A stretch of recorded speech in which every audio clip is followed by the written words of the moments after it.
All right, welcome. What we are going to call episode 60. That is 60 of the Athletic Philosopher podcast. Pardon me. I am your humble host, Jordan Goldstein. I used to be a professor of things like sport history, philosophy, sociology, and a little bit of psychology. University, no go. Now we show up big time in the world of coaching, fitness, life, endurance, and all things intertwined. And we love to talk about it and do it. And my guest today, I'm very excited to welcome because he is both a practitioner, a teacher, a guider, and a doer of all things spiritual and fitness. Talking about Mr. Collin Brown. I'm going to link to his we'll call it socials, but also to some of the work that he does, both in counseling, but also in fitness. And if you're interested in contacting him about any of the fine work that he is doing, go to the show notes and you can get in contact with him. But without further ado, I'd like to welcome Collin to the podcast. What's up, my man? Thank you so much for dropping by and being open to have this conversation today. Yeah, thank you. Thank you so much for having me. I appreciate the time. Yeah, absolutely. You hosted me, what was it now, like 3 or 4 weeks ago, back on a discussion about sport, philosophy, my views, and we sort of dovetailed a little bit into the faith world, just a little bit. But I know that you do a lot of things in both the fitness and in the faith world. So why don't we start with how you sort of apply maybe a common lesson in both the sort of the spiritual counseling that you do, but also some of the fitness training, because I think that's going to be a great place for us to start.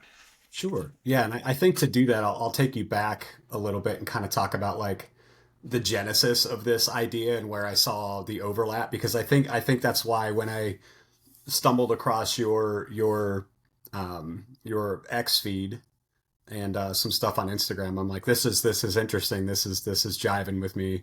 There's a lot of parallels, and going back probably almost 15 years now. I was working at a juvenile correctional facility, and once or twice a week, I would take a group of guys to the weight room, and I would watch these teenagers that some of them have substance abuse issues, some of them have, they're involved in gangs, some of them have just some general criminal history, not necessarily gang involvement, but I would watch them in the weight room, and I'd kind of watch them become different people.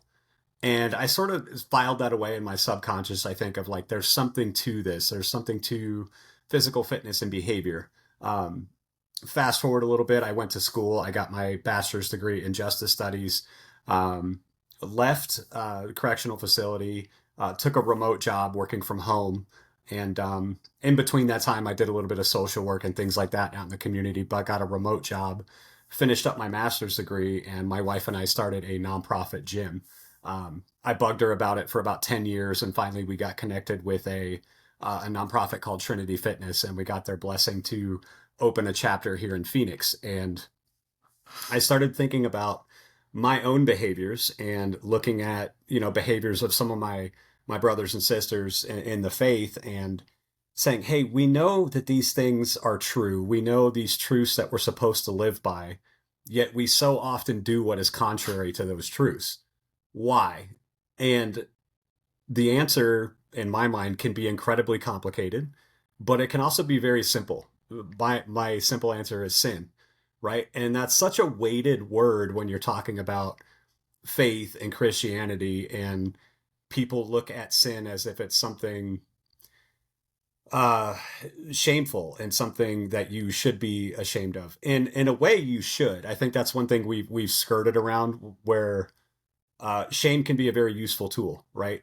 Guilt can be a very useful tool. There's the other side of it where guilt and shame sort of paralyze you and stop you from, exercising what you know to be true.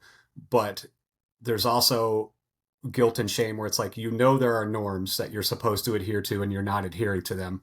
Why? Simple answer is sin.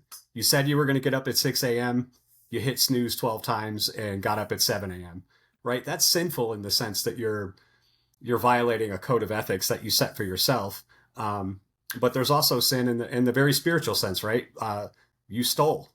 you swore, you worshipped a false idol, you lusted, and the overlap there for me is physical fitness pushes you to do something you don't want to do. And biologically, it's releasing endorphins. It's just good for you to take care of your body, take care of the body that God gave you.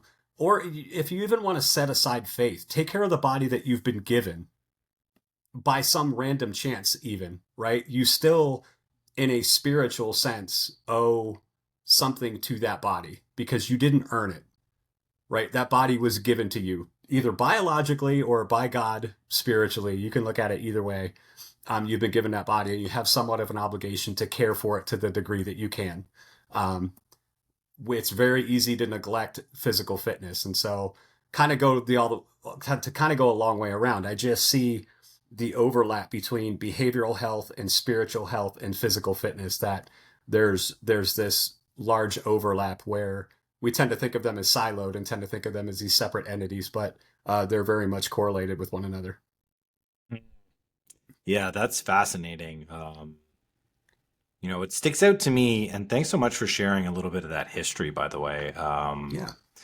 This idea of transformation or transcendence through this necessary but certainly unwanted crucible of challenge, and how a unity or a harmony of body, mind, and spirit together, push you through that crucible in a righteous way.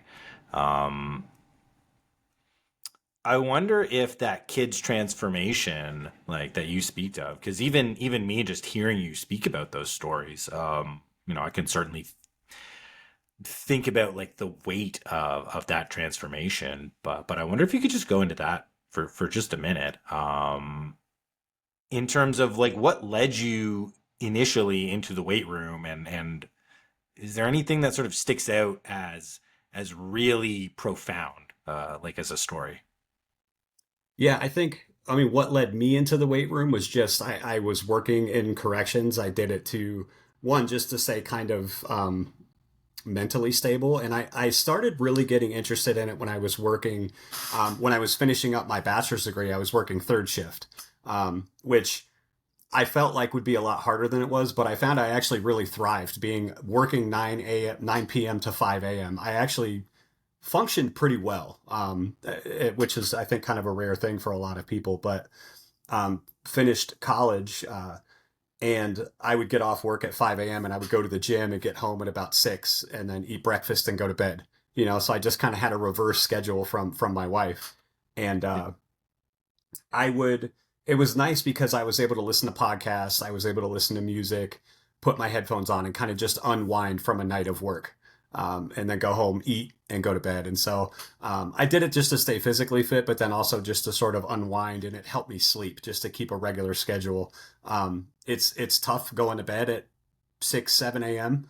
When the sun's coming up. So I would just have to exhaust myself before going to bed. So it was a practical tool, but it was also just, like I said, to stay physically fit, to protect myself. Working corrections, you inevitably have to, have some muscle on your body, and have to be a little bit intimidating. And it was a mental thing for me too, just being able to unwind at the end of the day. And I don't know if there was, for the kids, I don't know if there was a specific moment where I can pinpoint, oh, there's something to this. I think it was just a general sense of watching kids behave differently in the weight room. And a lot of them, I'm like, there's cameras in the weight room, but often I would take them to the weight room by myself. And I'm like, there's like 15, 20 of you and one of me. It would be nothing for one of these kids to take a 10-pound dumbbell and bash me in the head with it. And they didn't. And there was a sense of a mutual respect there, but it was also just like, no, we're here to work out and we're here to improve. We're not here to cause trouble. Some of the kids wanted to get stronger and they had terrible form. And often those were the kids with the loudest bark. Often those were the kids that wanted to fight all the time, the kids that swore up and down they were the most dangerous. And you would watch them do curls and they would be trying to and that's all they wanted to do was bicep work. But bicep and bench press, but they would try to push way too much weight or pull way too much weight and lose all form. And there was sort of a philosophical thing there where, I would talk to them and I'm like, hey guys, often in life we try to take too much on, right? And we lose our form. I'm like, you got 40-pound dumbbells there and you're trying to curl them. Maybe you should only be curling 20 pounds. Like, you don't need to carry all this weight. And so I would just try to like plug these little truths into their life. Like, you guys are carrying enough weight because of the lives you've lived and the choices you've made and the things you've seen and the hardships you've had. You're carrying a lot of weight. Don't feel like you need to come in here and show off in the weight room. They'd put up the peacock feathers and I can curl 50-pound dumbbells. I'm like, no, you can't. Like, your whole body is curling that dumbbell, not your bicep. So, so I just started over time, just started to make those little connections. And I just had it in my head. I'm like, I would love to have a gym and have it be nonprofit and focus on kind of mental health and spiritual health. And it took about 10 years or so to see it become a reality. Um, Part of that's because of just money and obligations. We had young kids. Part of that's because of like golden handcuffs. It's like, yeah, but I have a job and I have insurance and I have a salary and I'm comfortable.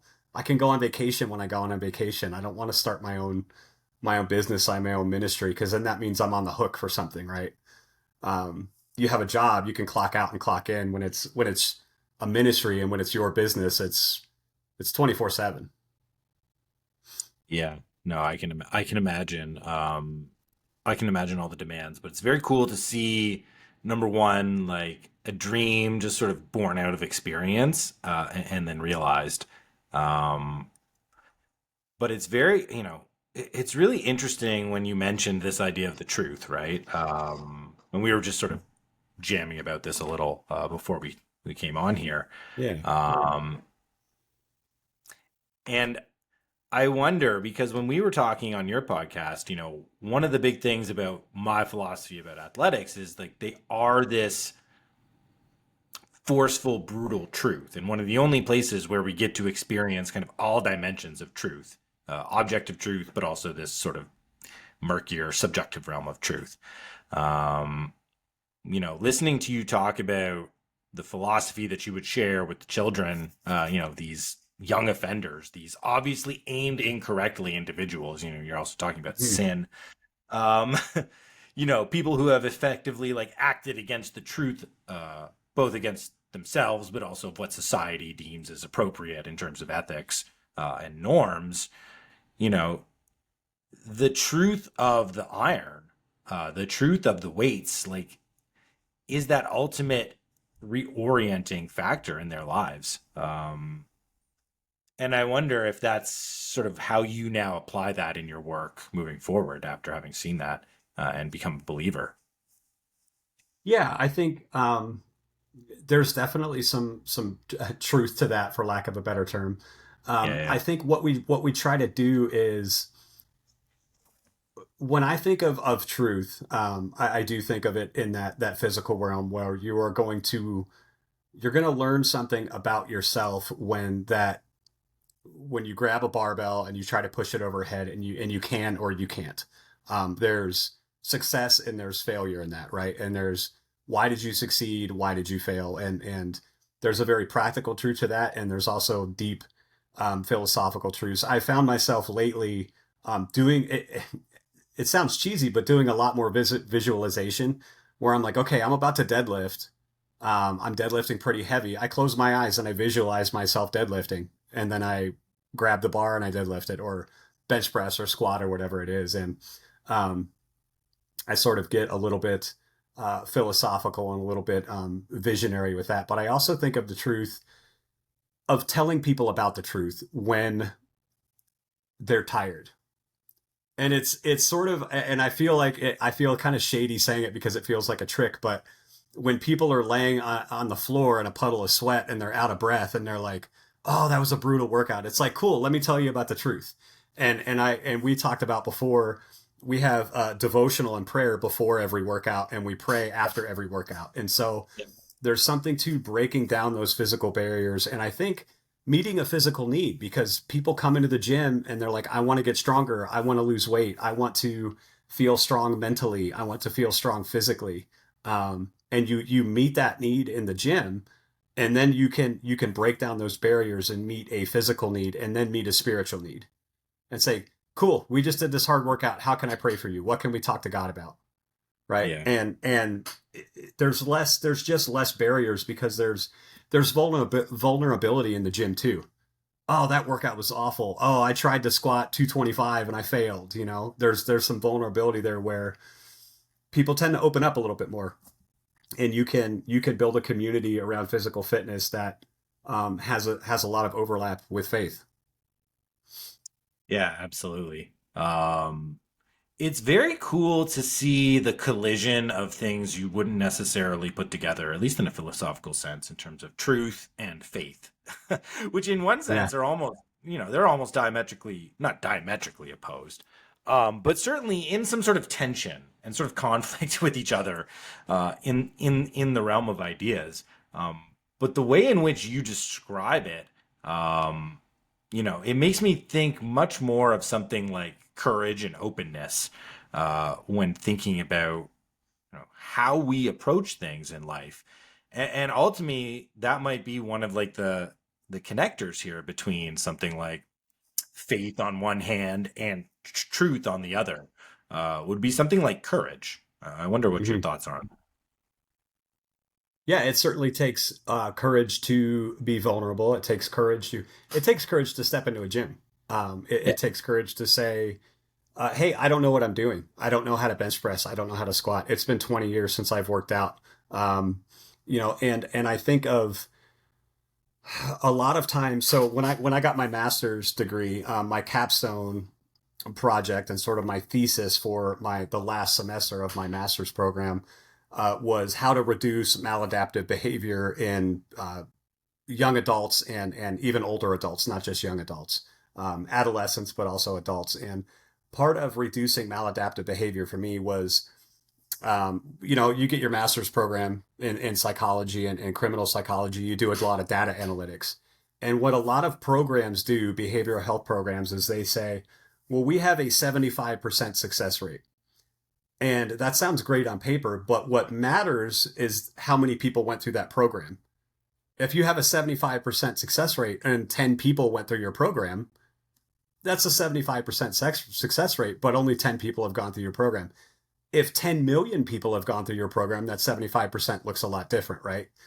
So there's a sample size that matters. And so what I pushed in my master's program was not just the efficacy of the data, but the efficacy of the individuals in the program matters. Why did they change? What did they say was effective? What resonated with them? What worked? What didn't work? Did the changes last? Right? And if all we're doing is changing behavior, anybody can do that. I can fake it to make it, right? If you can change somebody's heart, then their behavior is going to flow out of that all the time. And for me as a Christian, that's changing their heart for Christ, right? But in the criminal justice world, it's changing their heart. You think of it like AA, submitting to your higher power. Why are you abstaining from this substance? Because my higher power says it's good for me, right? Um, Yeah. and so me trying to just get people to reduce those maladaptive behaviors of doubt, of fear, of sin, and these are things I still struggle with too. It's not like I'm perfect. Of turning to junk food and porn and swearing when I'm stressed, right? Those are things that just like you still struggle with as a human being, but the gym is a place to sort of help mitigate that and reduce those maladaptive behaviors. One, because biologically you're creating dopamine, you're creating endorphins, you're giving your body things to make it feel good. You're setting goals that are difficult to achieve. You're doing something that is sort of outside yourself. I mean, our core values, Trinity Fitness, Christ-centered, faith-based, humility, teamwork, open communication, encouragement, and discipleship. And so you talk about courage. All of those things, in a sense, require courage. It takes courage to have faith. It takes courage to practice humility. It takes, in a sense, courage to work with others, to practice teamwork. Certainly takes courage to practice open communication, where you're able to give and receive feedback. It takes a lot of courage. So definitely a lot of courage overlapping there too.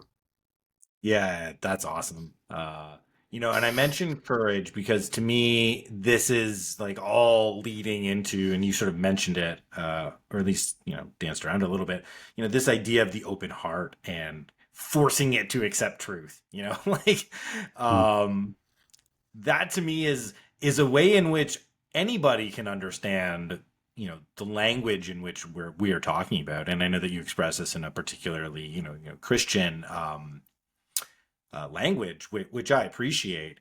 Um, but in terms of just everybody being able to get into contact with this, as you say, it can be just the truth of this high internal standard, this ethical ideal that you have for yourself, that you must kind of open yourself up to accept what the responsibility that comes with it, right? That the privilege, as you say, of being in this body is to accept the responsibility to exercise it towards fitness. Whether Yeah. you believe that's whether you believe that's God-given privilege or something else. Um, and I oh, sorry. love, I was just thinking too, I love the idea of the truth that we're all broken in some way. That, Yeah, yeah. um, and those are tough things to admit for a lot of people. I think men and women alike. Where no, no, no, I got this. I don't need Mm. help. I got this. And it's like you're about to squat 225 if you never squatted 225. You sure you got it? Yeah, yeah, yeah. I got this. And then they fail.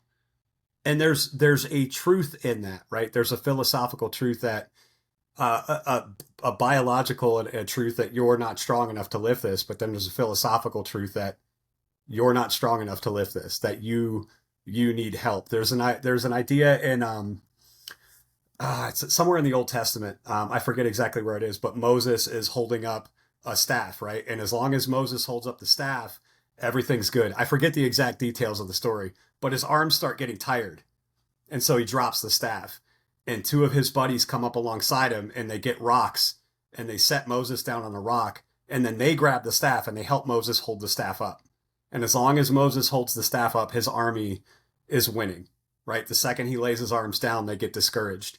And Yep. I just, that's such a good illustration. And I, speaking of truth, the truth of that story isn't, I taught a Sunday school and I asked the question, what is truth? Right? Why do you know that these biblical stories are true? And somebody said it's a factual accounting. And I said, I agree with you, but I don't think that's what makes it true. Because I can tell you a factual accounting of what happened, and that's just a factual accounting of what happened. Truth is so much higher and so much deeper. There's so much truth in that story of Moses holding his hands up and needing people to come alongside him and sit him down on a rock and hold that up with him, right? We all need that. Um, we need spotters in life. It sounds super cheesy. It sounds like something a motivational speaker would say, where's your spotter, bro? But we all need those spotters in our lives of people checking us and saying, hey, that's sinful behavior. Hey, you said you were going to be up at 6. Hey, you said you were going to be at the gym. Um, and again, not in a shameful, uh, you know, hey, remember you're broken all the time, but in a way that's holding people accountable. Accountability is good. Shame can be a useful tool. Guilt can be a useful tool. And when we recognize that we're missing the mark, we are, whatever term you want to use for sin, that's a universal truth, right? That we all sin in some way. Yeah, absolutely. Just to put it in the language of the classical Greeks, who are kind of like the bridge in a way between the old and the new in terms Mm. of Judaism and Christianity. That's just virtue and vice, right? It's just virtue and vice. And there's so many incredible things, that we could talk about, but the one thing that you mentioned is so interesting about like facts. And we can have like a factual accounting of things, but that kind of almost obscures the truth. And one of the cool things about fitness, in a way, is the sort of unreality of it. The fact that it is this game, like fitness, sports, competition. these tools that we use to, improve our bodies, minds, and spirits, they're not the reality of life in an objective sense that, unless we're making a living from it, from directly from our performance in some way, shape, or form, they are these extraneous things. But, this beautiful paradox, because they are extraneous, because they are games, because they are set apart from the ordinary and the mundane, they actually are more realistic. Like there's a hyper reality to sports that I think teaches us more about the truth or allows us to approach the truth, sort of what I was intimating about earlier, in a way that just like the day to day cannot. It cannot allow us to come in contact with it. Um, there's something about that. So I wonder what your thoughts are.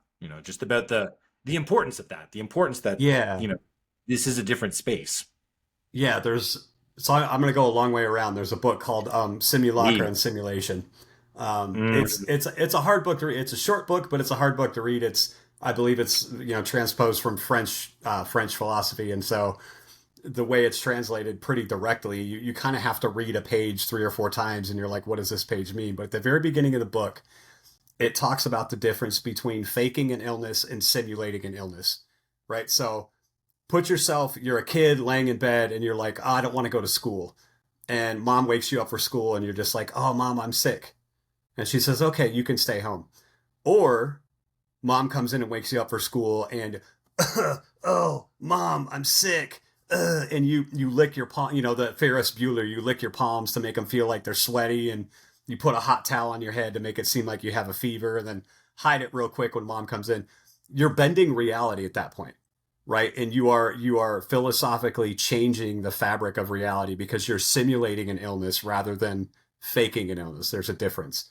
And gymnastics, you and I have talked about gymnastics before. I coach gymnastics in the evening part-time and talk about Greek philosophy and talk about vulnerability and this idea of truth. That's very much buried in gymnastics. And there's two things that happen in gymnastics. We have kids that are there that want to come there and do gymnastics because it's fun. If it's athletic, they like to stay active. That's totally fine. We have kids that are there that do gymnastics because they are athletes. Not they want to be athletes, not I identify as an athlete because they are an athlete. And so they sort of put on this new reality of I am an athlete. They're not simulating, they're living a reality that I am an athlete. And we do that when we step into the gym, right? Where we sort of put on this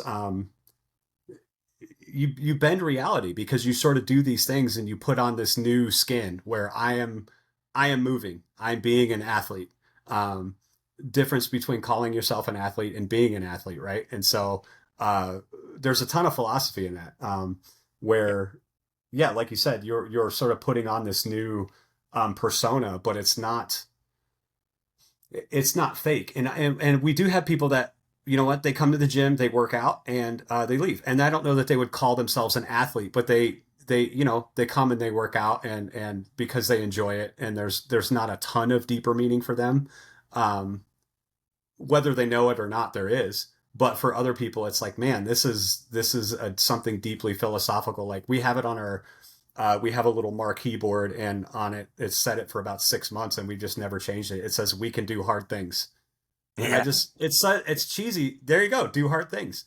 I just Um, love that philosophy. Like we can do hard things.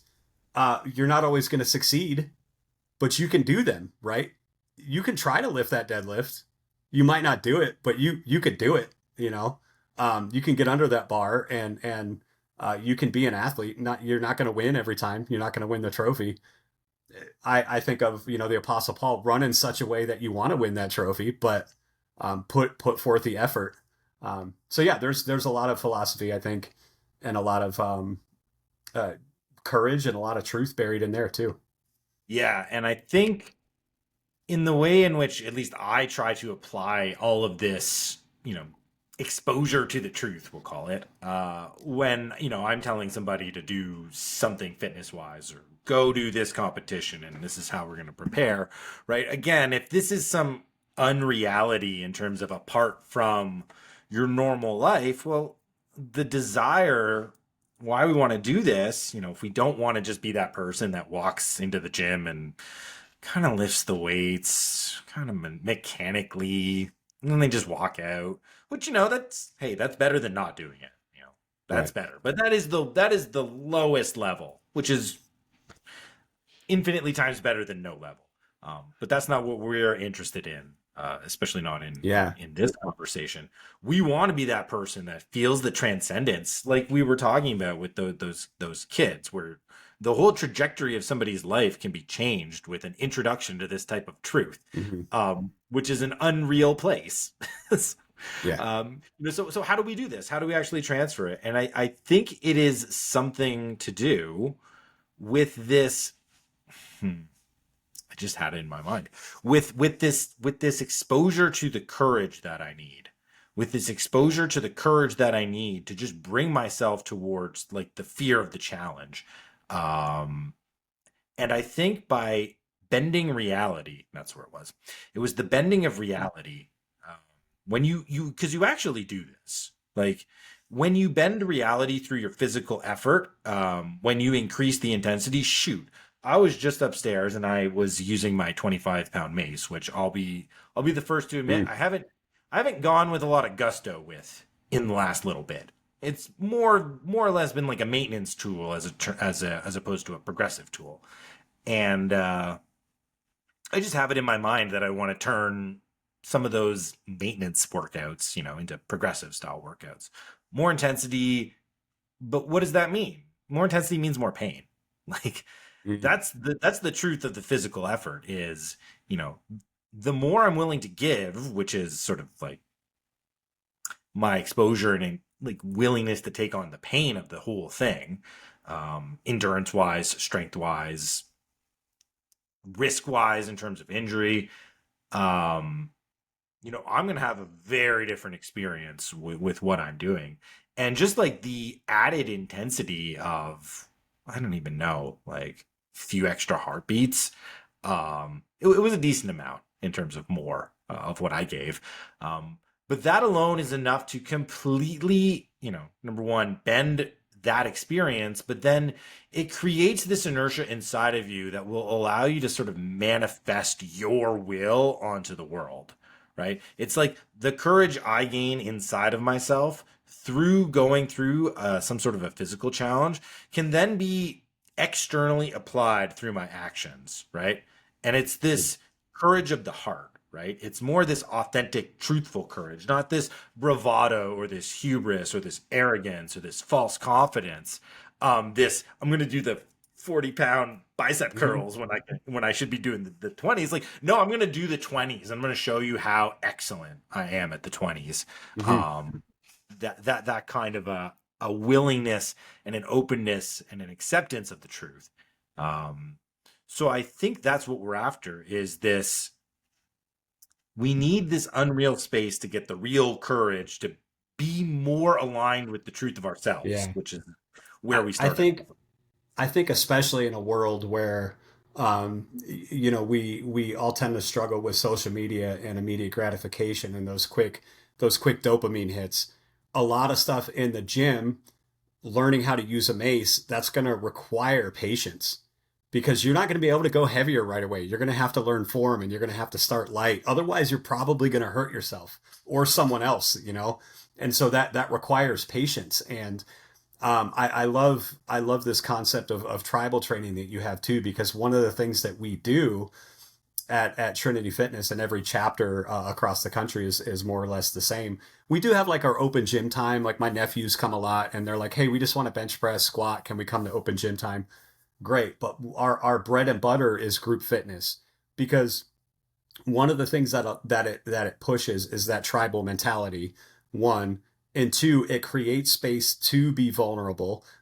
It's I don't want to say it's easy. It's one thing to be vulnerable with yourself and self reflect and say, man, that wasn't a good workout, or that was a good workout, or I did it. But it's another thing to be vulnerable in front of people, in front of others, and it's another thing to have a community that is going to hold you accountable and have a community that's also going to celebrate with you, have a community that's not only going to celebrate when you overcome something physically, um, when you overcome something spiritually or mentally, when you work through and navigate that too, to have a community that's going to celebrate with you is huge. There's accountability in tribes, and there's a philosophical mirror there where there's accountability. You lift too much weight, that weight is going to punish you. If you Yeah. go upstairs and you spin that mace around and you get too crazy with it and you hurt yourself, that mace is going to punish you, right? But if we think about, I got to practice some humility and some patience and slow down and learn the form and get on YouTube and learn how to use this, or listen to a coach, listen to a trainer. One of our rules of our gym, we only have 3 rules. Respect your group by showing up on time, have a positive, coachable attitude, and honor God by giving your best effort. Those are our 3 rules in the gym, right? We don't have a dress code. We don't have don't swear. We don't have only listen to, worship music or anything like that. We try to do those things. We try to keep as respectful of an environment as we can. But if we think about honoring God, that's number 1. Honor God with your best effort. Respect your group by showing up on time. And what was the third one I said? I just lost track. Have a positive, coachable attitude. Those are 3 things you can take with you anywhere, right? Those are 3 things that you could take with you in any job, any career, any field. If you're going to honor God with your effort, if you're going to show up on time and show that you respect others, and you're going to have a coachable attitude, you're going to find some modicum of success in any arena you're in. And one of the things I think of Tribe too, that there's a challenge in that, where there's growth in vulnerability too. There's growth in community. There's growth in that accountability. And it's very easy today to shun growth. It's Yeah. easy to be invisible, right? Because we can create these personas, and we can, I once heard it, the garage door culture, where we can pull in our driveway, open our garage door, close our garage door, order DoorDash. We never have to interact with anybody ever if we don't want to. There's not a lot of growth. There's not a lot of challenge. There's not a lot of accountability in that. And we're suffering as a country because of it, because of we're becoming increasingly isolated, increasingly depressed. And faith, fitness, and psychology and philosophy, they help mitigate that. And I'm the weird nerdy one a lot of times talking about this stuff, but it matters, and to get people to see that it matters is difficult, I think, at times, but it's worthy. It absolutely matters, and it means a lot. It means a lot for so many reasons. But I really want to highlight something that you mentioned, because I think it is like the linchpin between like the courage I get in the gym and like actualizing that courage more so in my day-to-day life. And I think it's that idea of vulnerability and the sharing of the vulnerability. This is definitely what I do in the coaching, where it's usually somebody who either is fit and is kind of in and out of consistency, or someone who's never had that consistency, or someone who's always been fit but feels themselves sliding out of it. We anchor ourselves to the truth of some sort of a fitness routine and a regimen, right, that we can become accountable to. And if you've listened to me talk about this before, how do we do that? We do that through things like fun and enjoyment and love. Those are kind of like our primary aims into the world of discipline and structure and accountability. But then we're into this free flow in the ways in which my sort of mental conditioning, the ways in which I'm patterned in my thinking, the comfortability of how I interact with the world is actually limiting me in ways outside of fitness. And we create this almost like river between these 2 areas of our lives. And it's only through this open dialogue, it's only through this vulnerability and this openness. And that's certainly, what we do on the team here. We just dropped a documentary of our team 50 miler, which we did out in the Arizona desert. And I know that's where you're located, actually, Cave Creek, which is you're kind of in the Phoenix area. Yeah. Yeah. Yeah, just a Yeah. little bit. That's a little bit north of me, about a half hour north or so, but yeah. Yeah. Great spot down there. That's beautiful. So Yeah, in February we took on this 50-mile trail race, Elephant Mountain 50. There were Okay. 13 of us, so we have this documentary, and the first half of the documentary is us showing you what we do when we're not running and training, which is opening up and sharing and being vulnerable with sort of mindset sessions. The film opens up with the mindset session that Coach Ryan and I led on slavery versus freedom in the context of Moses and the Exodus story and sort of why we were all there. And then we have our writing session, our mindset writing session about reflecting on the value of our training and how we've grown as individuals. And all of this is sort of meant to empower us to take on the obligations and responsibilities and the high internal standard, that we set for ourselves as husbands and fathers and business leaders and just in all of the leadership roles that Yeah. we want to grab hold of in life. And then in the other half is how we got through the darn 50 miles altogether, which is a great story. And just, nice little tidbit on that, right? Like the title to the film is willingness to try, like Mm, being open, being courageous, yeah. being vulnerable, right? So the vulnerability that you put yourself first in a physical context, right? Like there's so many ways into faith or self-improvement or psychology or philosophy, right? But what's so neat about like athletics or fitness as the primary way which you can find yourself towards things, I think, is with this really visceral understanding of the truth and how you open yourself up to physical vulnerability. And then you just have to become conscious to all these other ways in which you should be vulnerable and open and exposing yourself to the truth and humility. And then, like, what we can learn from, as you said, being an athlete, like, what's the difference between the kids that show up with at your gymnastics class that just have fun versus the ones who are athletes? The athletes compete. The athletes Hmm. compete.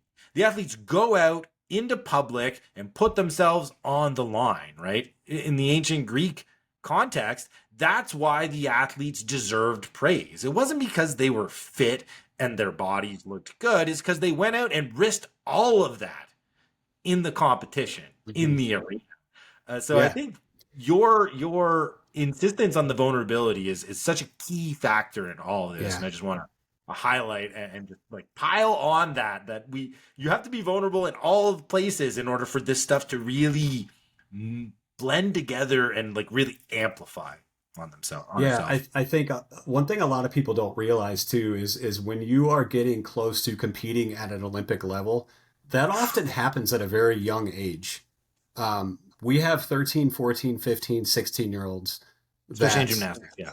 yes, especially in gymnastics, kids that don't know how to drive, kids that are barely through puberty or going through puberty. And it's like, hey, we want you to be an Olympic athlete. A very good friend of mine, uh, she's very heavily involved in it. Gymnastics, USA gymnastics team. She's an amazing athlete. Her friends with her parents. She's an amazing athlete, and um, she basically had to choose, like, her coaches and her mom had to sit down with her and say, like, if this is the route you want to go, there's some difficult decisions that you're going to have to make, and we're not going to make them for you. Um, you're not going to get to be a normal teenager. You may not get to go to your prom. You may, like, she does school online because the competition demands so much of her that she doesn't have a lot of time for a social life. Gymnastics is her social life. She loves it. She's a great athlete, but you're asking teenagers, you're asking people to uh, be vulnerable in ways that probably they shouldn't have to be, right? But their sport demands it, and so they learn to overcome. And there's ways that they incorporate faith. There's ways that they, a lot of times there's sports psychologists that come on site and talk to them and talk to the parents about how to support your athlete, because your athlete is competing at a very high level, and your athlete's going to need your support.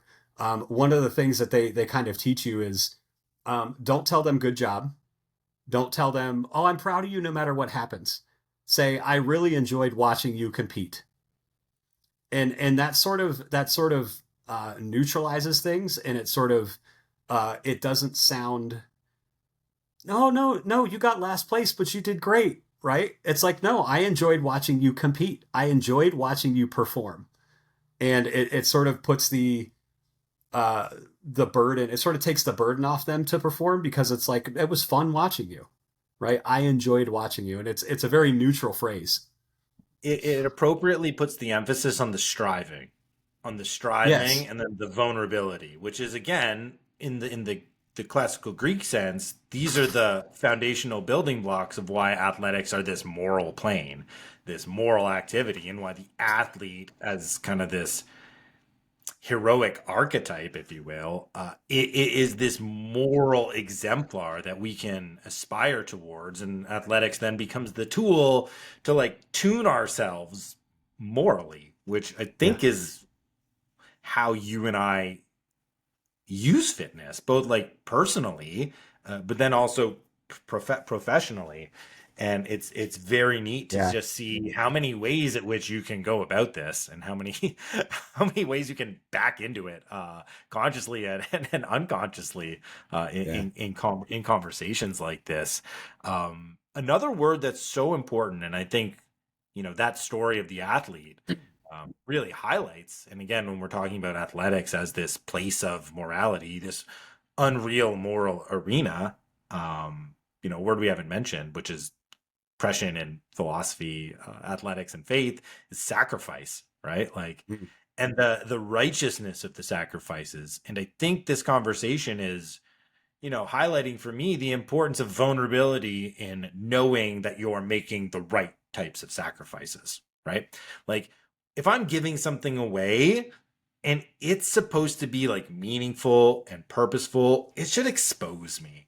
Like, it should expose me in some way that makes me uncomfortable.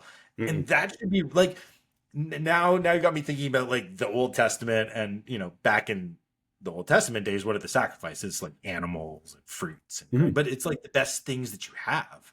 It's like we worked all year to grow all this food which we need to Mhm. live and to train and I have to give the best of it away. The first of it, I've got to go and sacrifice and give away the best, right? But that's kind of like what the truth demands. The truth demands Yeah. that you give your best, right? And if you want to be the best, like this gymnast, what do you have to sacrifice toward in order to get it? Well, kind of like everything, right? Kind of like Yeah. everything. And I think the trick to a lot of those Old Testament stories is often it's not about the sacrifice itself. It's not about the first fruits. It's about the heart. It's about, are you willing to give me your best? Not I demand your best. I want your, because does God need my first fruits? No. God wants my first. He wants me to want to give him my first fruits, right? And most of the time I don't want to. Of most of course the not. time, most Yeah, of the time my sarks, my flesh, no, I earned this. I want to keep this for myself. I don't want to give this up. You spoke earlier about vice and virtue. I think a lot of times those can be the same thing, right? For My sure. For sure. there's such a thing. I think our humility can become a false idol in a sense. You know, look at how humble I am. Look at how hard I work for God, right? I mean, those were the Pharisees in the New Testament, right? Yeah, yeah, Look yeah. at us. Look at what we sacrifice and look at what we give up. So, in that sense, vice and virtue, there's a lot of overlap too, and I think a Yeah. lot of times the best virtues, or our best vices can be virtues, and our best virtues can be vices. You know, Yeah, well, it's if we're like not careful, if we don't, the object of our affection matters. for sure. It's like virtue this is Aristotle. It's like virtue is the golden mean in between two vices, which is two extremes, Mm, right? So yeah. virtue and vice actually exist on a continuum. So they're actually the Yes. same thing. Absolutely.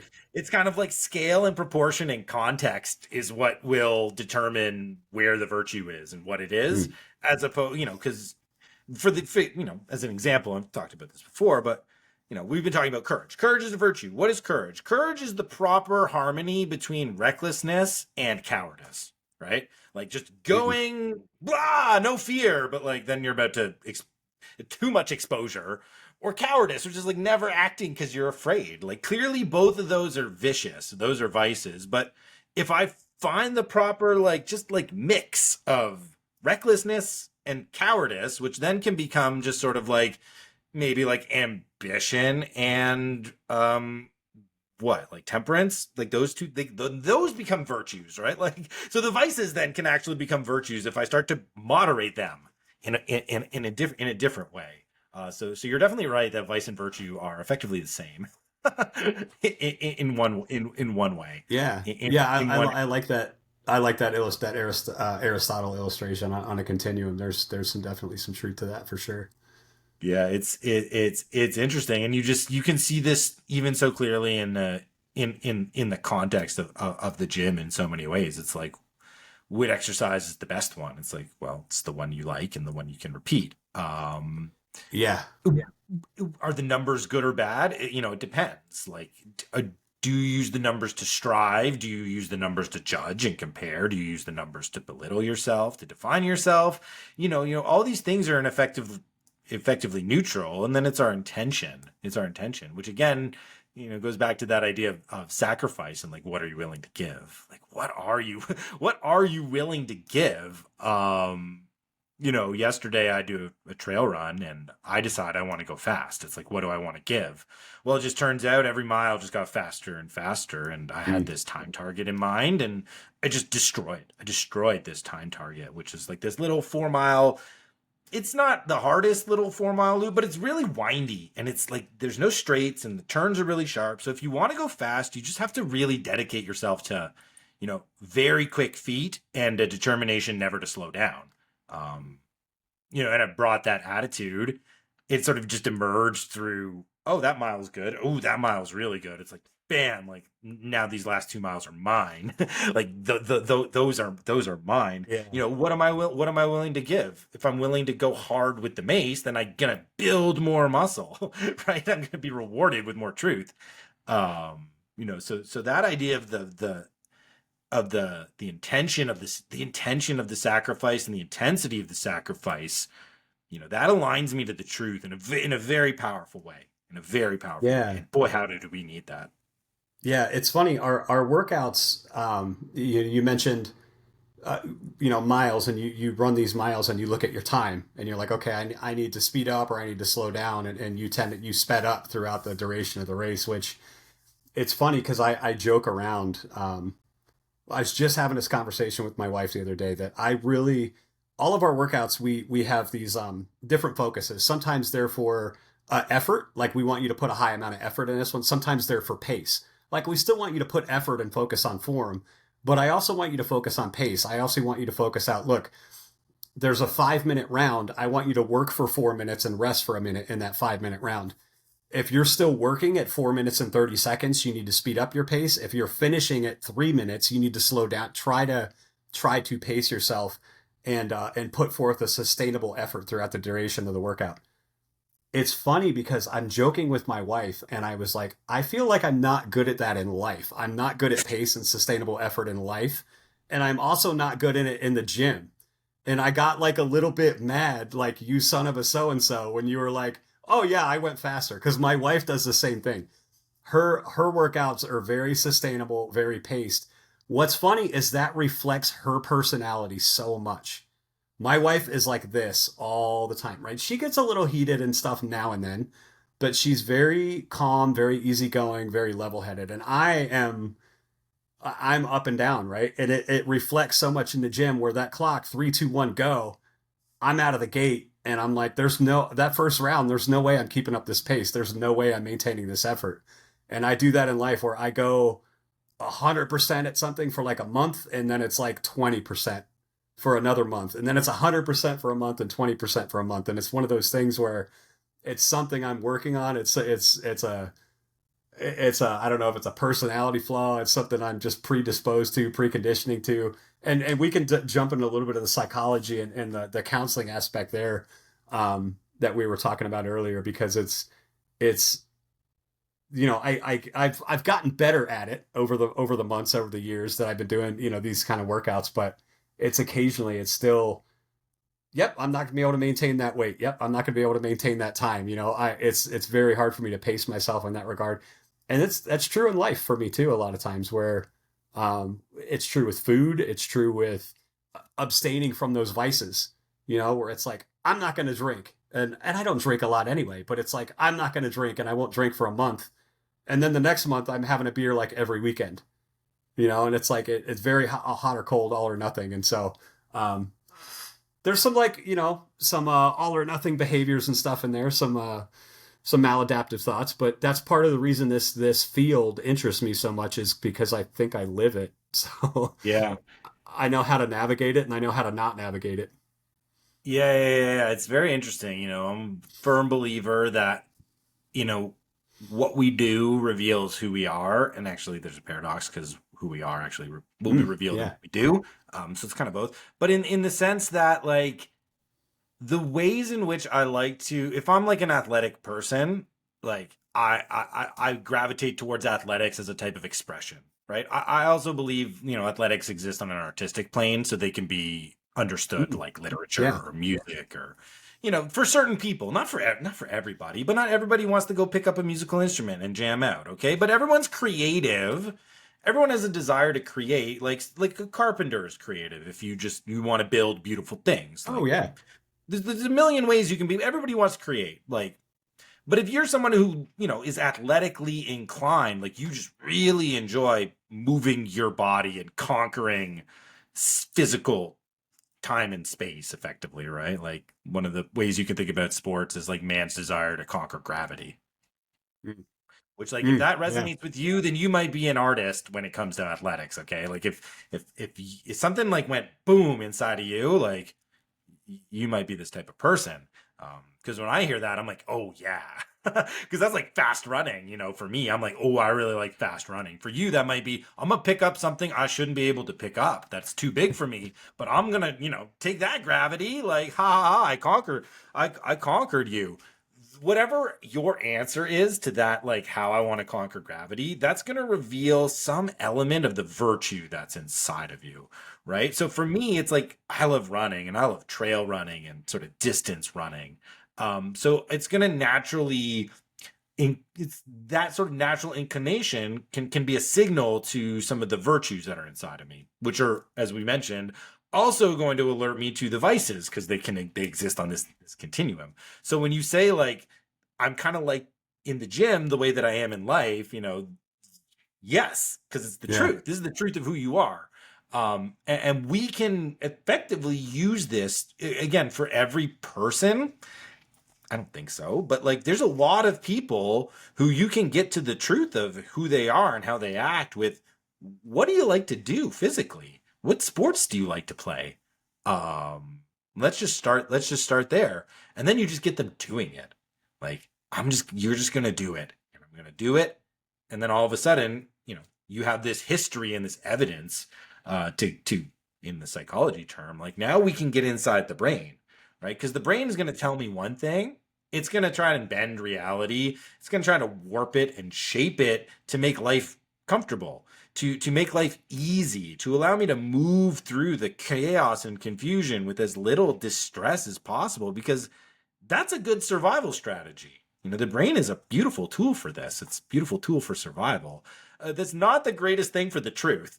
If you're just bending and warping and confusing reality, you're not aligned to the truth, right? You're not necessarily aligned to a kind of truth that's going to allow you to have some sort of like deeper meaning in a sense. Yeah. Um, but now I have this record, right? Now I have this record that I can show up with and say, but wait a second. Look what I did here. Look what I accomplished there. Look how I did this here. And then Yeah. you start to we start to center around that internal standard, and then we can get to the truth of like, well, shit, am I actually doing it, or is the Yeah. brain just tricking me? Is it just the ego? Is just the ego like trying to fool me to think I'm doing better than I really am? It's funny as we're talking, I'm thinking of, and maybe there's like I mentioned, we do devotionals and pray before every workout. Maybe there's a devotional illustration in there. I use myself as that illustration of I struggle with sustainable effort and pace in the gym, also outside of the gym. There's people in the gym where we have a back parking lot behind our gym where, especially in the cooler months, we run, right? If there's a 400-meter run or something incorporated in the workout, we have rowers too. So you either row or you run. And there's a couple ladies and a couple guys too, not just to pick on the ladies, but they kind of have this like, I'm going to do what I want, right? It says 400, but I might do 300, right? I don't care philosophically, they're moving, whatever, I don't care. But I wonder if that like says something about them in life too, where it's like, if I can cut corners, I'm going to cut corners. If I can get away with it, I'm going to get away with it. If somebody lets me and doesn't hold me accountable, I'm going to take the easier route or something like that. That might be, I might have to sugarcoat that. That might be a little bit too much accountability, but I'll buffer Yeah, that no, with no. my own vulnerability and say, look, I struggle with pace, and here's some ways I struggle with pace and effort in my own life. I'm very much all or nothing. I eat healthy for like a month, and I ate a bowl of Cocoa Pebbles before I hopped on here with you. you know, I had a pretty tough workout this morning, so I needed the carbs. I'm gonna justify it that way. But um, we do that in psychology too, though. I think, and this is something that I've kind of personally been wrestling with because it's uncomfortable for me, but I think it's true. Where we give too much weight to what in the counseling world is called like kind of preconditioning, where we are preconditioned to certain behaviors where, well, I'm this way because of this thing that happened to me.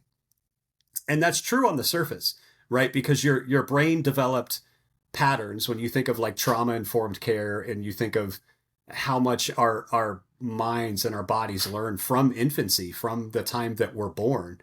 Our bodies know if we're in a stable, loving environment. Like babies just know, right? However, there comes a point in your life where you have to recognize that preconditioning and make decisions about the choices you're making, right? And there's sort of this barrier where you don't get to use that as an excuse forever. That's a reason, but it's not an excuse. And what this idea of like preconditioning says, it's like, well, yeah, these things kind of originated from childhood, and that's the worm gear, that's the master gear that's turning your life. Um, but you have these assumptions about fear and jealousy and bitterness and anxiety that they're true because you experience them, but they're not the truth, right? The truth is you are created for something better. And that's where I tend to incorporate faith into my counseling. Is the truth is you're created for something higher. A lot of times we look at psychology and we look at clinicians, and they're putting band-aids on something. All they're doing is crisis intervention until the next crisis. They're not changing people's hearts. They're not empowering people. They're getting people enough strength just to get through to the next therapy session. And I think in some ways that's by design. I'm very pro therapy. I'm very pro counseling. I think in a lot of ways that's by design, because you need people sick. If you're in the business of sick care, you need people sick. But I think there's a fundamental flaw in it, in that um, it assumes people are broken, which is truth, but it assumes that people stay broken and people are perpetual victims, and that is not the truth. That's a lie from the devil, to quote some southern church lady. That's a lie from the devil, man. That you're broken and you're going to stay broken, and the world is against you. And I think targeting people's hearts and just going beyond that, like crisis intervention and fostering genuine change. There's a huge overlap with that with the gym, right? Because if you go into the gym and you build muscle and you lose weight, there's things you can take Ozempic, you can take steroids, there's things you can do to fake it, but you still had to put in the work, right? You still had to put in the work, and you still had to perform at a certain level to make those results happen. And a lot of times counseling, I have fundamental agreements and disagreements with, and one of the fundamental disagreements is I should separate counseling and therapy. I think counseling, God has been counseling people from the very beginning, right? Where are you, Adam? He knew where Adam was. He wanted to check to see if Adam knew where Adam was, right? Why are you hiding? Who told you were naked? God knows why, but God's been counseling people in that sense from the beginning. Therapy is a little bit different. There's a different hat with therapy. It's sort of designed to, like I said, just kind of put a Band-Aid on it and mitigate crisis intervention until the next crisis. It doesn't empower change as much as it should. And that's a big part of the overlap for me with the gym is just letting people recognize the truth of who they are, and overlapping that with their faith, right? The truth is you are a child of God. You're meant for something bigger. You're meant for something greater. You're not just this broken bag of flesh that is trying to get from crisis to crisis until you die. Life is so much better than that. Um, and and I get into a lot of I should disagreements, but people are like, well, that's easy for you to say because you're a white male. Um, and I'm like, okay, I don't even disagree with that, right? There's things that I will never experience that a minority or other people have never experienced. That's fine. But there are things that I have experienced, like, don't make that assumption, right? There are things that I've experienced that have broken me from early in my childhood, and it's not anything huge and traumatic, but it's the truth of trauma informed care that I think a lot of times gets bastardized is people, well, it's trauma informed care, but you're white or you're rich or you're whatever. And so your trauma is different. No, if trauma informed care says we experience trauma from the time we exit the womb, that's when our minds and our bodies are at the absolute most vulnerable. Babies know when they're in a stable or when they're in a safe environment or an unsafe environment. They know on a very biological, physiological level. It doesn't matter if you're rich or poor or black or white. If you're a baby, you are helpless. And so building that trauma informed care and recognizing that people carry things with them, they're preconditioned to certain deep seated patterns of behavior because neurons that fire together wire together, right? You create synapses. Yep. And we do that from the time we're very young, right? And we learn patterns of behavior, and recognizing and empowering people to break those patterns is huge. The gym is a great place to do that. I'm fat and lazy. No, you're not. Prove to yourself that you're not. You can get in the gym and you can stop being fat. You can become an athlete, right? You can put on that cloak. You can I don't even care if you're faking it to make it necessarily. Just put on that cloak, and when you're here, be an athlete, right? And over time, you'll start to change. It's just that's I think one of the benefits of group fitness and having that community too. Is it's sort of, you can't put on headphones and isolate yourself when you're in a group fitness class. We're very intentional about prayer and devotionals before every workout, because we want people to know, one, that that's what we're about. We're a faith-based nonprofit, but two, we're not going to shy away from the idea of community, vulnerability, accountability. It's baked into the program. So it's important to us. Yeah. It's so interesting that, you bring up those distinctions between counseling and therapy, and sort of talking about the ways in which people can be conditioned, into learned patterns of helplessness, effectively, like victimhood, and how the gym, when I was talking about, you can teach somebody how to, number one, just recognize a limiting thought pattern inside your head, which effectively, that's all these things become. You recognize that, become courageous to see it, and then recognize you have the power to break it. You literally have the power to bend and manifest and shape reality towards what the courage and the desire of your heart, so long as it's open. And I mentioned at the top, I had this book that's right next to me, and it's actually was part subject of the last podcast that I did. But this is perfect for you, for you, and it's this The Doctor in the Soul by Viktor Frankl. You're familiar with Viktor Frankl at all? Yeah. I mean, a basic familiarity, but have you heard of this title at all? I'll read the subtitle. I think you'll love this subtitle. Now, this is 1961 or something, so it's, the language is a bit different. But from psychotherapy to logotherapy, a new approach to the neurotic personality, which emphasizes man's spiritual values and the quest for meaning in life. So he's kind of breaking with Freud. He's like, I'm not interested in psychoanalysis and psychotherapy. What I'm interested is in healing man's soul, or in speaking to man's soul, and in his sort of, broadly speaking, the way he does this is like, we have to make man conscious of his responsibility to fulfill his individual destiny, right? Like, he's just like, and this book's like literally just made for you. And then he just talks about why you have to do this, and he gives all of these incredible examples of patients who were effectively treated with these techniques that, flowed from this. But there's a line, there's a very cool line, and I think it gets to that lady who you were talking about in the parking lot, the 300 meters when it's 400 meters, right? Yeah. And why ultimately fitness is such a great place for this like self-examination, but also why it gives us this courage to do it, and experience and know how to do it. And I'm just very interested in your take, and I think we're gonna use this to sort of like, not, we don't come to conclusions on this podcast, but we'll just sort of land this conversation. We leave with more questions.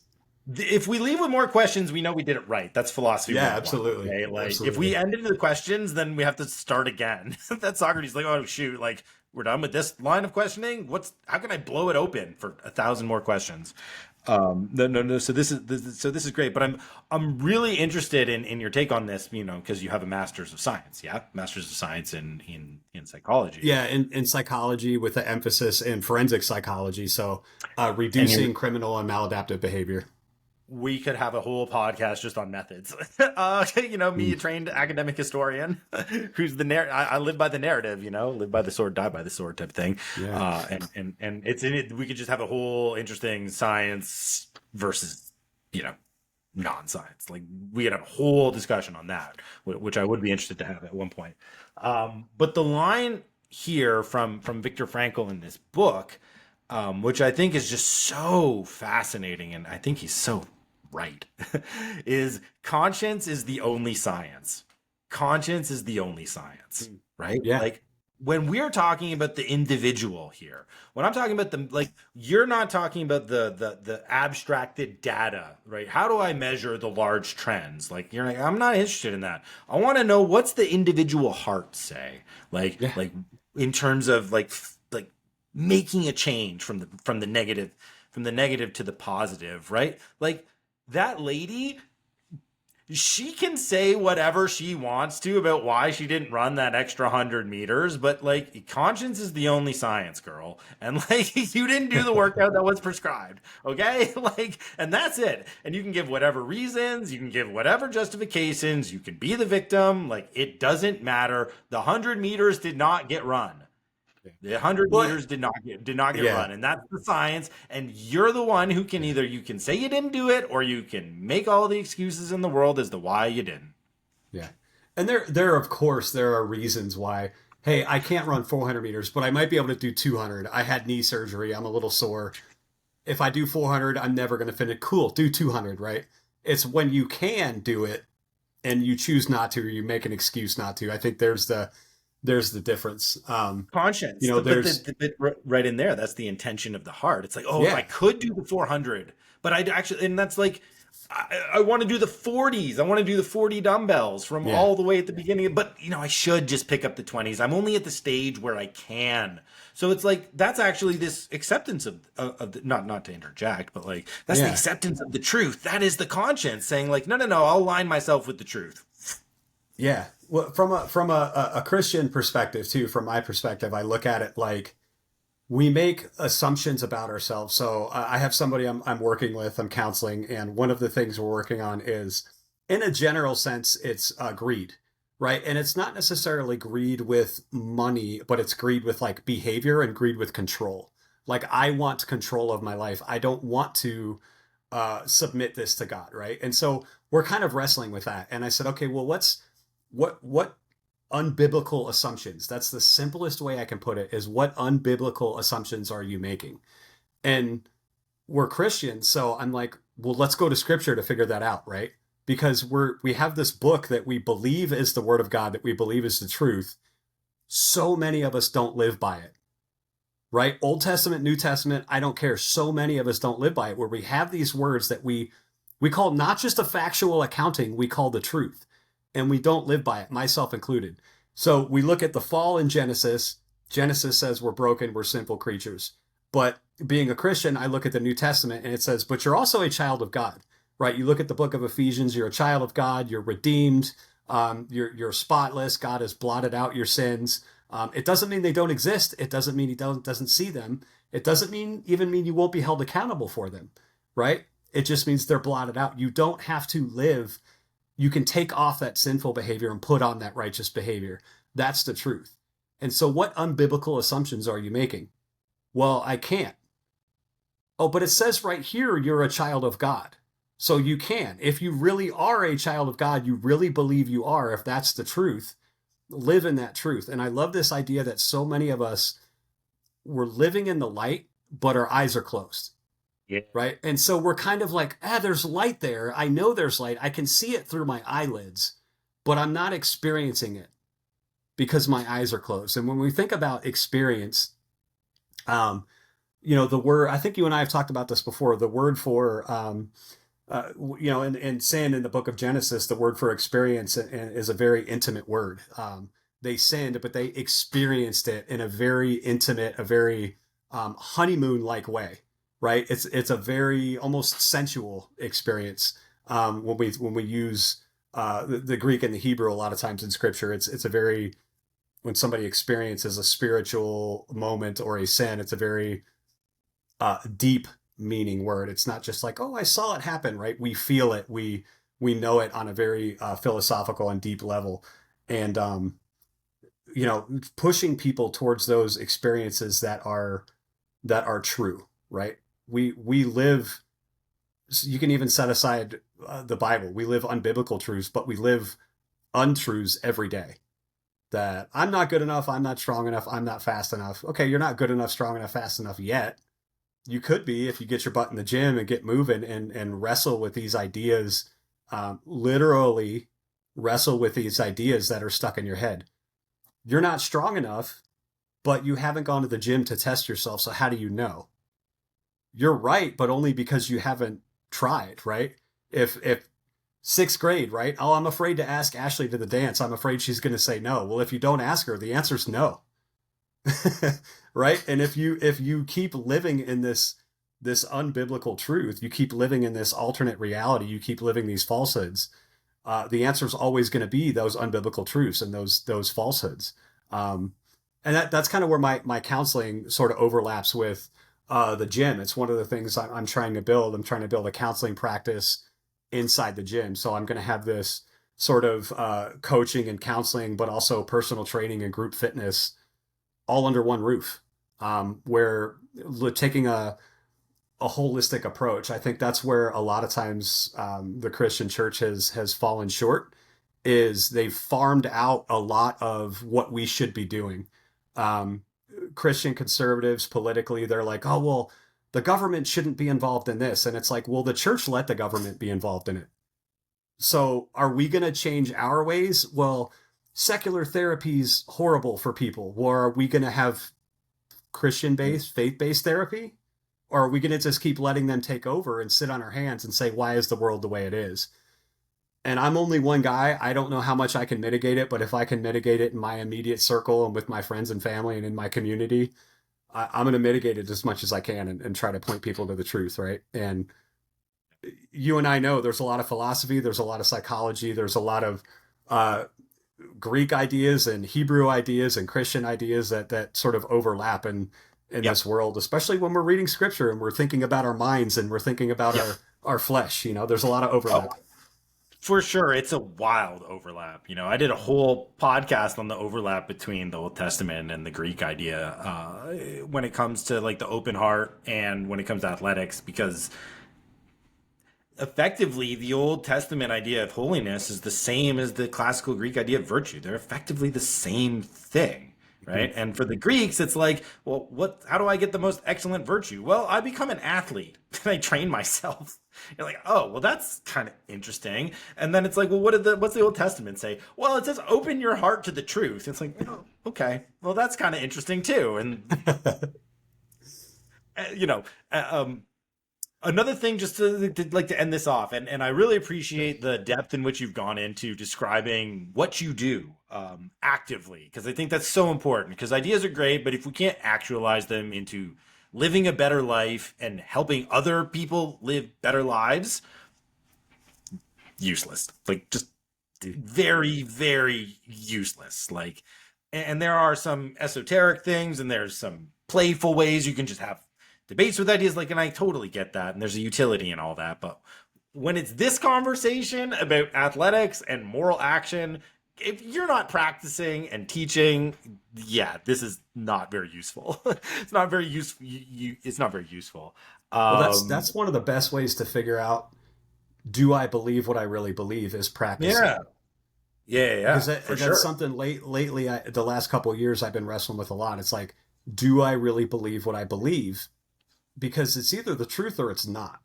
There's not a lot of there's not a lot of in between with the truth. It's either the truth or it's not. And so the only way to find out is to put it in action, right? Yeah, You're yeah, going to get a yes or a no. The only way to find out is to ask.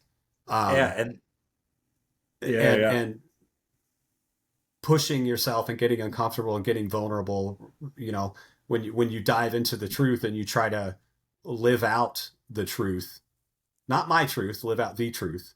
scariest thing in the world. When you try to live out the truth, it's like you're gonna get beat up and you're still gonna Yep. have doubts, you're still gonna have fears, but you're trying to ascribe to an ideal that you're calling the truth. And so there's not a lot of wavering from that.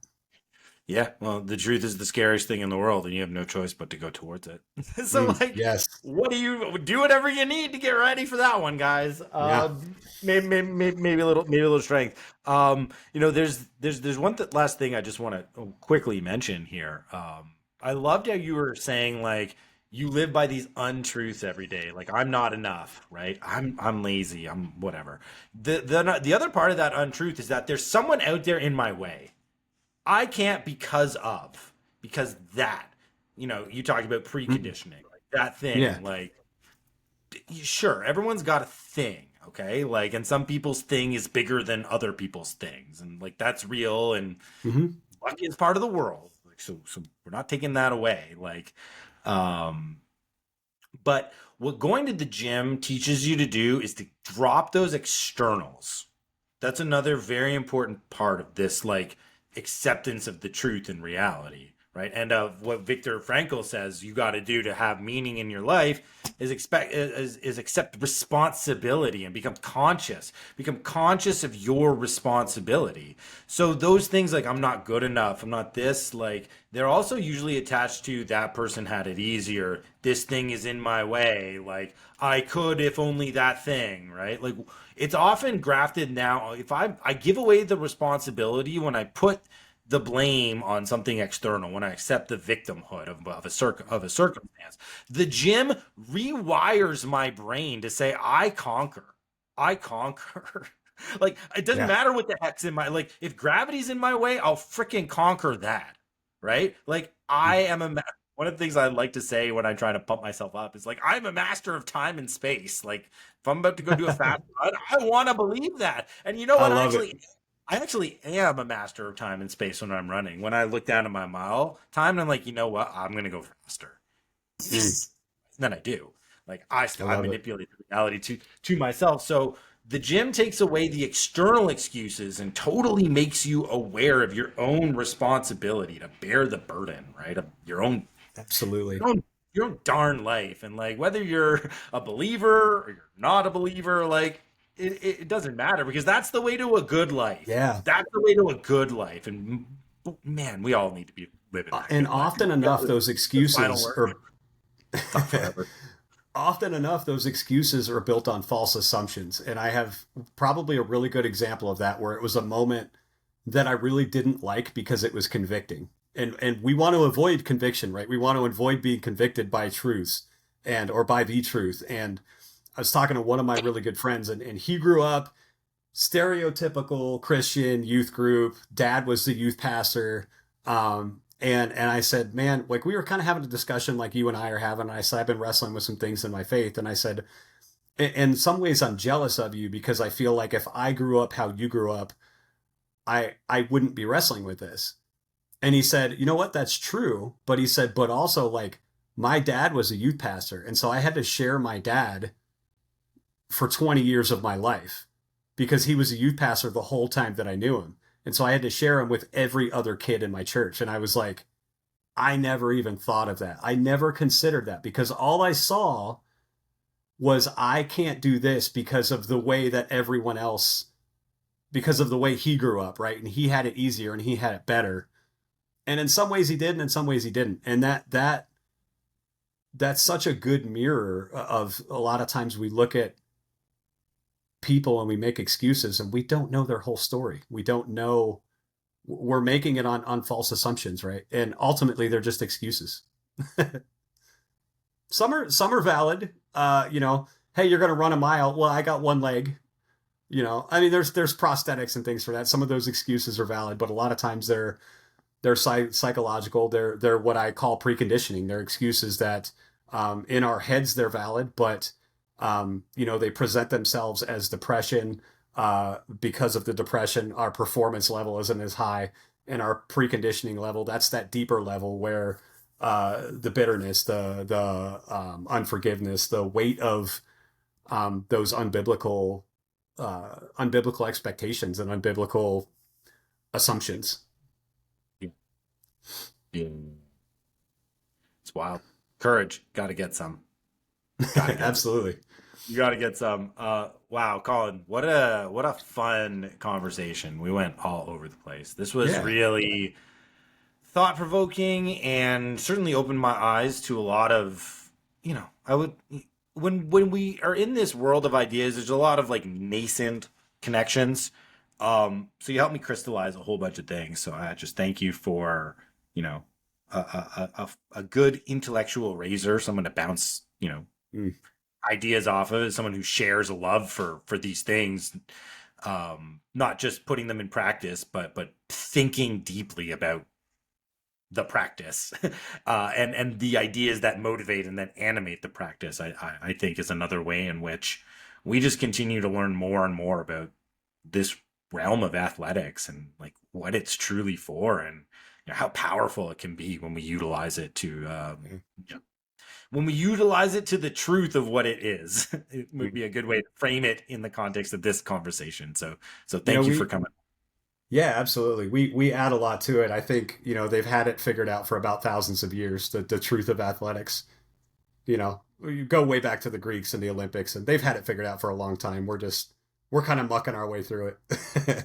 The way I like to think about it is we have to translate it for our time, right? Like Sure. it's of a Yep. place and of a context, and it's a little bit foreign. But if we just sort of like translate it to and this is like now we're starting to get into my academic wheelhouse of like the history and the reemergence of athletics in the Victorian period as Mm. moral character building activities, and like the amateurs of the Renaissance of the ancient Greek athletic culture, and there's just Yeah. like a million rabbit holes you can fall down Mm. on that. Now you're into my wheelhouse a little bit. But you're kind of right. Like the answer was there, but we don't sacrifice in the temple of Zeus.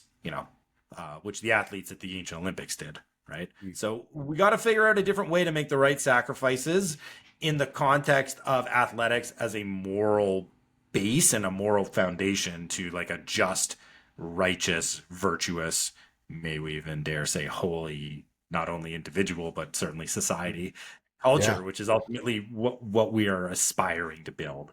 And conversations like this just push the ball forward in a whole bunch of ways. absolutely.